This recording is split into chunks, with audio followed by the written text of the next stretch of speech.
Salut à tous, c'est parti pour une nouvelle vidéo. Comme vous l'avez sûrement déjà vu sur la miniature, aujourd'hui je vais vous parler des logiciels gratuits contre les logiciels payants. En effet, nous avons deux catégories de personnes, ceux qui préfèrent les logiciels gratuits et d'autres qui préfèrent les logiciels payants. Donc du coup, je me suis dit que je vais vous dresser une petite liste des avantages et des inconvénients que l'on peut retrouver dans les deux camps. Mais avant de rentrer dans le vif du sujet, n'oubliez pas de vous abonner à la chaîne si ce n'est pas encore fait, à me laisser un petit like sur la vidéo et un commentaire. Cela me fera vraiment plaisir et aidera la chaîne dans son référencement YouTube. Alors sans perdre plus de temps, on rentre tout de suite dans le vif du sujet en commençant par les avantages que l'on peut retrouver dans les logiciels gratuits. Premier avantage que l'on peut retrouver dans la catégorie des logiciels gratuits, comme leur nom l'indique, ce sont leurs gratuités. Imaginons que vous allez prochainement commencer un business. Il est tout à fait normal de vouloir économiser son budget de départ. Ce qui fait que vous allez vous lancer dans la recherche sur le net de logiciels qui vont vous permettre de développer ce dit business. Avantage numéro 2, vu que les logiciels sont gratuits, vous allez pouvoir les utiliser dans une période indéterminée tout tant que vous le souhaitez. Malheureusement, ce sont les deux seuls avantages que j'ai pu relever dans cette catégorie. Et sans perdre plus de temps, nous allons faire le listing des inconvénients que l'on peut retrouver. Car oui, c'est étonnant, mais il y a des inconvénients chez les logiciels gratuits. Premier inconvénient que l'on peut retrouver dans cette catégorie, ce sont les fichiers que vous allez télécharger en amont. Lorsque vous allez vous mettre à la recherche de logiciels, vous allez télécharger un premier, l'essayer, puis télécharger un deuxième, un troisième, un quatrième, jusqu'à ce que vous puissiez trouver le logiciel qui va vous permettre de débuter votre activité. Mais le problème, c'est que chaque fois que vous allez télécharger un logiciel gratuit, vous allez télécharger en amont beaucoup de fichiers qui leur sont associés. Deuxième inconvénient, ces fichiers téléchargés en amont ne servent strictement à rien. C'est des fichiers que vous n'allez pas utiliser et qui seront juste installés sur votre ordinateur jusqu'à ce que vous les supprimiez. Troisième inconvénient, ces 10 fichiers sont très volumineux pour certains et prendront énormément de place sur votre appareil. Sans compter les nombreux fichiers qui peuvent être corrompus et vous transmettre un virus lors du téléchargement. Ces virus qui peuvent transmettre vos informations personnelles à son propriétaire ou même tout simplement détériorer votre appareil. Quatrième inconvénient que l'on peut retrouver avec ces fichiers super volumineux, c'est qu'ils ne vont pas uniquement s'attaquer à votre espace de stockage. Elles vont également détériorer les performances de votre appareil.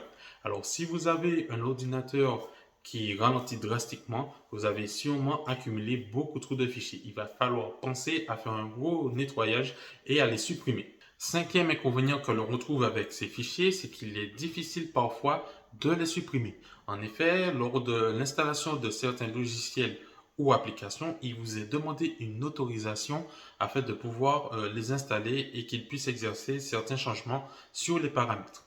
Mauvaise nouvelle pour vous, certains de ces fichiers vous demanderont également une autorisation afin que vous puissiez les supprimer. Si vous n'avez pas un minimum de compétences informatiques ou dans votre entourage, vous n'avez personne qui s'y connaît, il va falloir que vous mettiez un petit billet afin que vous puissiez solliciter les services d'un informaticien et qu'il puisse exercer le nettoyage et la suppression de ces fichiers. Si vous avez l'occasion de pouvoir regarder cet informaticien travailler, vous verrez qu'il n'est pas aisé de pouvoir supprimer ces fichiers et vous allez voir toutes les manips et les applications qu'il utilise afin qu'il puisse les supprimer. Sixième et dernier inconvénient que l'on peut retrouver dans la catégorie des logiciels gratuits est que la plupart du temps, ce sont des versions d'essai. Ces versions sont mises à disposition par les créateurs de ce dit logiciel afin que vous puissiez voir comment est agencé le logiciel, comment est organisé le tableau de bord et les options qui pourront vous aider à développer votre business. Ces versions ne sont malheureusement pas complètes et la plupart des options, les options les plus intéressantes, ne sont pas disponibles. Si vous voulez les avoir, il va falloir que vous souscrivez à un abonnement et passez à la version payante. Tout de suite, on attaque le listing des logiciels payants. Pour la catégorie de logiciels payants, le premier avantage que l'on retrouve, c'est que le logiciel est complet. Vous bénéficiez de toutes les options, les plus intéressantes comme les moins, contrairement à la version d'essai que l'on retrouve sur Internet.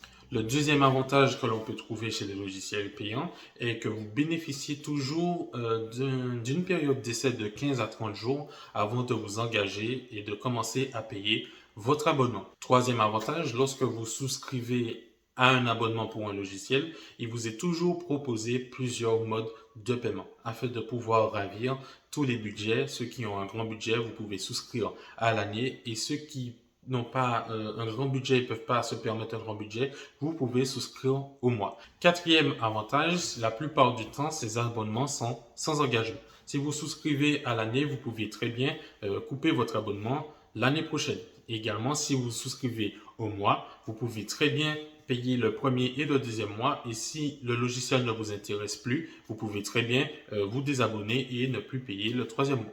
Cinquième avantage qu'on le retrouve dans cette catégorie est que vous bénéficiez d'un support en cas de problème.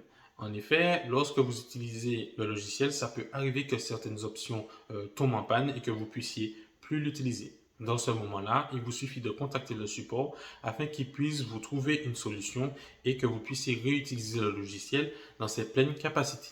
Même si beaucoup de personnes peuvent souscrire au même logiciel que vous, cela peut arriver qu'il n'y ait que vous qui ayez ce problème et pas les autres. C'est pour ça qu'il est important d'avoir un support et leur faire savoir qu'il y a une anomalie de votre côté. Sixième avantage est qu'il n'y a pas de fichier superflu. Lorsque vous souscrivez à un abonnement, vous aurez que le logiciel et non pas les fichiers en amont volumineux qui ne servent à rien et qui pourrissent les performances de votre appareil.